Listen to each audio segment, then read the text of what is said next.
I got two questions in the last couple of days that I want to address. The first one was from Denise. And Denise said that Wall Street, the street, is saying that we are approaching a tech bubble and that it's going to burst and all our gains will go away. I went through the last tech bubble, the .com bubble, and no, I don't think that's what this is. At least not the stocks that I own. And that is because the last tech bubble, the .com bubble, was all about stocks that were growing rapidly and were showing no profits and had no real potential to show profits, and therefore the bubble burst. It was built on false expectations. The stocks we're talking about, Google, Microsoft, Apple, Amazon, they make money. And they're making so much money that they're going out and buying other companies and buying into other nations where they see tremendous growth potential. So there is no correlation between the .com bubble and any bubble that the street is saying is going to burst. So, Denise, I just don't think that's relevant. Now, are they overpriced? I don't think so.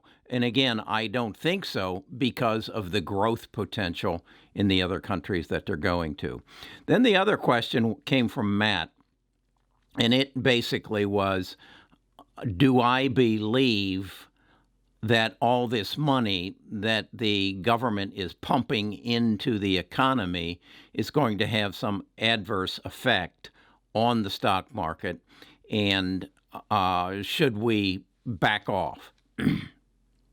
Again, I go to past history, and this isn't the first time that the government has pumped a lot of money into the economy. Most recently, it happened after the subprime crisis, and the government and give you a measurement, in 2008, the national debt was $8 trillion. Between 2010 and 2018, the national debt grew to 18 trillion. So over roughly an 8-year period, they pumped $10 trillion into the markets. So in answer to Matt's question is, I would instead ask Matt and you the question, where does that $1 trillion go? Where does it end up? And so I think we need to think that through. Where does that money end up? Well, the first thing I think you need to think about is, particularly in this go-round, in the past, in the 10 through 18 situation, it basically went to bail out corporations. It bailed out, after General Motors filed bankruptcy, the government bank bailed them out. The banks were in terrible position. The government sent them money and bailed them out. Now, in many cases, they have paid it back, but the reality is that money has to end up someplace. I mean, it's dollar bills, it's $100 bills that are being printed and sent out, and they have to end up someplace. So now let's come fast forward to today. The government, I believe the number is something like $3 trillion since the middle of March, has been given to companies, but also to individuals. So I want you to think about you receiving your check, whether it be you got your, what was it, $1,200 per individual if you were under whatever, and $600 if you were unemployed. So that money comes in the form of water, and it comes into your hands, and you hold it, and you do something with it. Well, what do you do with it? Well, you pay your mortgage or your rent, or you pay your loan on your car, or you buy groceries, or you buy shoes for the kids going back to school, but it moves through your hands, and underneath your hands are someone else's hands. At the grocery store, they catch some of it, and they then take it and they pay their suppliers and they pay their help. So you can see with each level, that $600, let's say, that hit your hands falls to someone else's and falls to someone else's and falls to someone else's. So where does it end up?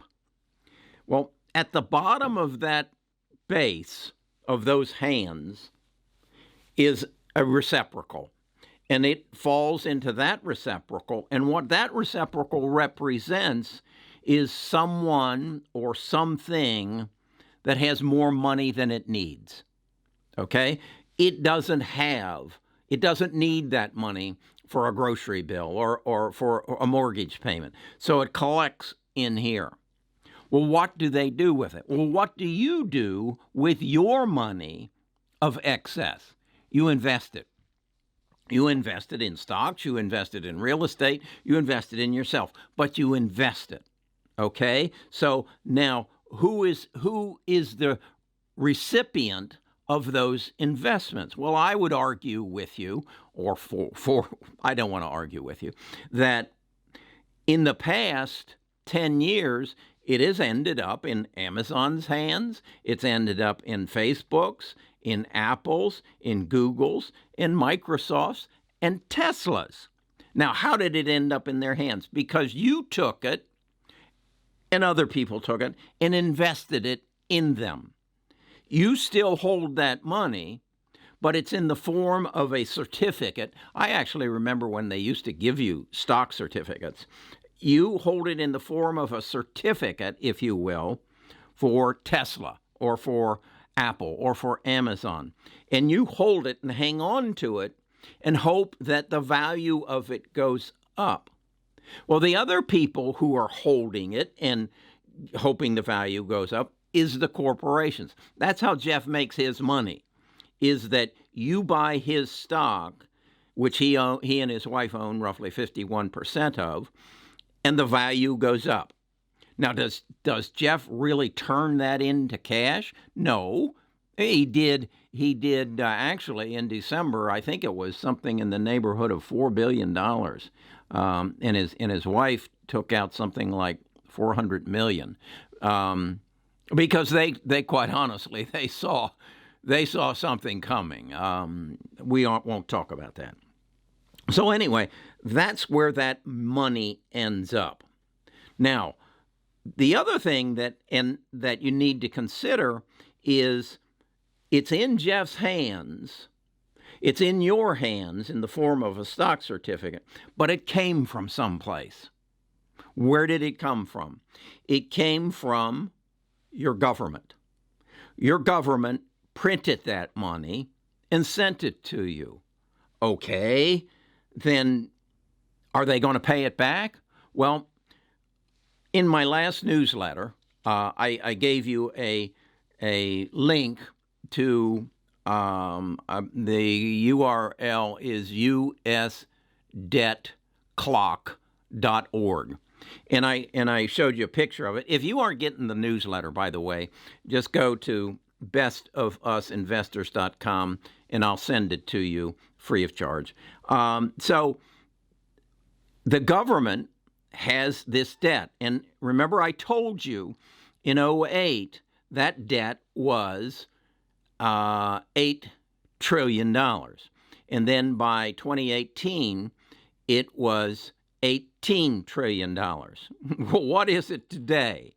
If I remember right, it's 26 trillion or 24, whichever. But look at it, and you will see that just keeps going up. Well, now, last year in July, I saw this, and I said, holy crap, this is a bubble. This is going to burst. And I went to cash because I believed that the government was acting foolishly and was going to create a bubble and it would burst. And why I thought that was I was judging it based on my life and my dealings with money. And I know that if I just kept borrowing money and borrowing money and borrowing money, that I was going to go bankrupt.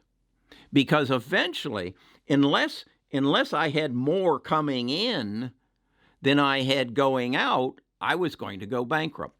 But the difference is, and as you look at the debt clock, you will see over here in the middle, you will see that they don't have as much coming in as they have going out. Now, to their benefit, interest rates are quite low, so the debt service isn't costing that much. But still, the taxes that they generate, whether it be corporate or individual, are not keeping up with the increasing debt. Now, why my theory didn't work is basically for three reasons. One, I'm going to die, okay? And when I die, everything is due, okay? So my estate then has to settle with any of my creditors. The governments of the world are not going to die. They're just going to keep going on.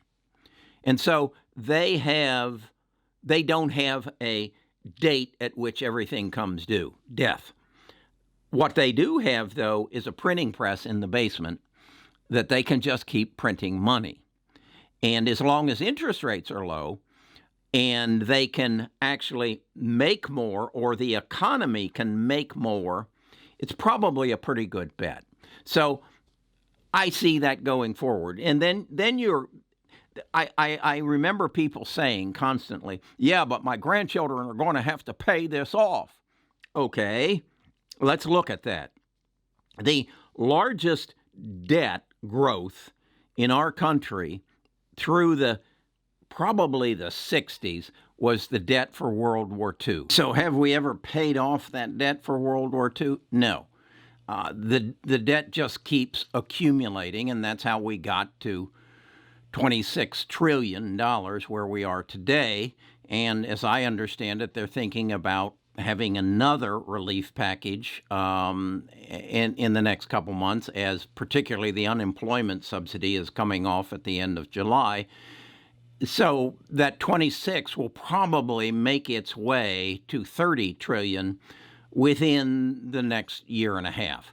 So that basically means that money never needs to be paid back. Now, the other thing that you need to understand is this all was made possible because back in the 60s, while Nixon was in office, and I wasn't paying a whole lot of attention back then, I had other things on my mind, they went off the gold standard. Up until that time in the 60s, you could not print any more dollars than were represented by the gold that we held in Fort Knox in Kentucky. And so that was the gold standard. But I guess as a result of someone saying, hey, we're going to need more money here in the future, they came off the gold standard. Now your dollar is backed up by the strength and the confidence of the U.S. government. Now, that's where I start to have some issues. On that debt clock, I want you to look on the left-hand side. Up on the top, you're going to see the world debt, a little header world debt clock. And I want you to click on that, and you're going to see now how our debt is relative to other nations, or other nations' debt. And the countries are ranked basically by the size of their economy. So the United States is on the top, and you'll see we're somewhere in the neighborhood of 100% of our GDP as is represented in our debt. Then look just below the United States, and you'll see China. And you're going to see their debt relative to their GDP is 47%. That concerns me because, in essence, what that's saying is our dollar is losing strength against the yuan. This is not a good situation. And as you go down, look at the various countries and what percentage their debt is of their GDP. Now, I got a question from Peter, my friend in Sweden, and he asked me, Why is the dollar losing strength relative to our local currency in Sweden? I don't know what they call it. Well, Peter, if you go down further, you're going to see Sweden's ratio of debt to GDP is 47%. So apparently you're not printing as much money over there in Sweden as we are here in the United States. This is a concern, and I think if there is an element of concern relative to the amount of debt that we are taking on, in that we don't ever have to pay it back, it's how we are positioned relative to the rest of the world. Japan's is a good example. Japan's is way out of line, and that is because, as I told you in another video, Japan is basically a nursing home waiting to close their doors. Because of their geography, because of their demographic, they don't have a lot of young people. They aren't making babies in Japan anymore, and I can understand. In Japan, you're a little island. You're all cramped together. The average home is not 4,000 square feet. It's probably more like 400 square feet, and it isn't conducive to making babies. So they have a problem there. And so this is a dynamic that I don't think we put enough attention to is, yeah, we can just keep printing money, but our stature in the world is going to be affected by it and the value of our dollar. Now, again, if I think that through, just off the cuff, as long as we're buying our own goods, that's okay.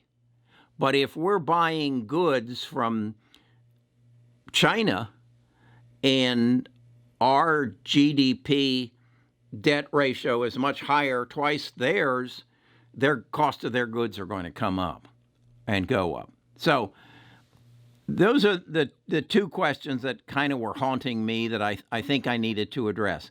And I want to, with that in mind, say I'm very comfortable with the stocks that I own because I don't think the overall financial system that I think is pretty screwed up of our country and our banking system is going to have any effect whatsoever on the profitability of Amazon, of Google, of Facebook. That's another thing that I kind of ponder. Is you may know that each of the CEOs of the Big Six are being called before Congress and questioned about their dominance in their industries or in their sphere of influence. And it kind of makes me laugh. I compare it to the National Football League and professional football. They constantly were questioning the efficacy and the practice of the New England Patriots. But nobody questions anything about the Buffalo Bills or the Tampa Bay Buccaneers. If you aren't a winner, nobody really cares. Nobody cares. You can just kind of do what you do. But when you're in the limelight and you're outperforming everybody and you're just kicking everybody's butt, those people in Washington want to sit you down and talk to you a bit. I read an article recently that the last time this was really done was when Bill Gates was called before Congress and talked about the dominance of Microsoft and how they needed to potentially be broken up. And Bill Gates just talked circles around them. And the questioners just shook their heads and thinking, I don't know what the hell this guy's talking about. Well, I kind of suspect that's exactly. Think of who we put in office. I'm here in Alabama, and we have a Republican candidate running for Senate whose only qualification was he used to be the coach at Auburn football team. He's never held a political office in his life, but you see him getting off planes with Donald Trump. And we're a red state. And that Tommy Tuberville will probably become our next senator.